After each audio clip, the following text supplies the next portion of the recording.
আসসালামু আলাইকুম। আপনারা কেমন আছেন? আশা করি আলহামদুলিল্লাহ ভালো আছেন। আজকে আমরা বানাবো গাজরের পায়াস। গাজরটা আমি সুন্দর করে ধুয়ে কুচিয়ে নিতেছি। সুন্দর করে কুচিয়ে আমি বলের ভিতরে রেখে দিতেছি। এই গাজর দিয়ে পায়াসটা রান্না করলে সুন্দর হয়। আমি গাজরটা সুন্দর করে বাটার দিয়ে ভেজে নিতেছি।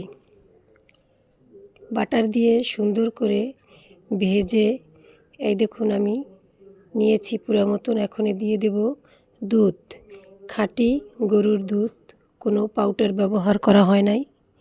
এখানে এই দেখুন দিয়ে দিতেছি আরও দুধ। প্রায় এখানে 1.5 কেজি দুধ নিয়েছি আর 1/2 কেজি নিয়েছি গাজর। এই গাজরের হালুয়াটা গাজরের পায়াসটা অনেক সুস্বাদু হয়। এখন এই দেখুন সুন্দর করে আমি নেড়ে চেড়ে নিতেছি।